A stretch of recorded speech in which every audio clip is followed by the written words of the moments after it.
Hostel అనుమతి లేకుండా నడుపుతున్న హాస్టల్లో ఆహారంలో తేడా వచ్చి ఆసుపత్రి పాలైనటువంటి విద్యార్థుల్లో ముగ్గురు ప్రాణాలు కోల్పోయినటువంటి సంఘటన విశాఖపట్నంలో దగ్గర అనకాపల్లి జిల్లా కోటబురట్ల హాస్టల్లో జరిగింది. దీని మీదన రాష్ట్ర ప్రభుత్వం దిగ్భ్రాంతి వ్యక్తం చేసింది.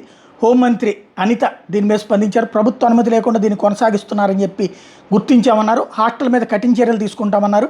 కేజీహెచ్లో చికిత్స పొందుతున్న చిన్నారులను పరామర్శించిన తర్వాత మీడియాతో మాట్లాడారు. కేవలం కోటబురట్ల హాస్టల్ మాత్రమే కాకుండా రాష్ట్రంలో అనుమతి లేకుండా నడుస్తున్న అన్ని హాస్టల్స్ మీద కఠిన చర్యలు ఉంటాయని స్పష్టం చేశారు. సాధారణంగా ప్రభుత్వ అనుమతి ఉన్న హాస్టల్స్లో బయట ఆహార పదార్థాలు అనుమతించబోరని, కానీ కోటబురట్ల హాస్టల్లో బయట నుండి ఎవరో తెచ్చిన ఆహారం తినడం వల్లే చిన్నవాళ్ళు అస్వస్థతకు గురయ్యారని చెప్పారు. కైలాసపట్నంలోని హాస్టల్లో సమోసాలు తిని 27 మంది విద్యార్థులు అస్వస్థతకు గురైన సంగతి తెలిసింది. వీళ్లలో సోమవారం 3 ప్రాణాలు కోల్పోయారు. మిగతా వారి నర్సీపట్నం, అనకాపల్లి ఏరియా ఆసుపత్రులతో పాటు విశాఖపట్నం కేజీహెచ్లో చికిత్స అందిస్తున్నటువంటి వేళ ప్రభుత్వం ఈ స్టేట్మెంట్ ఇచ్చింది.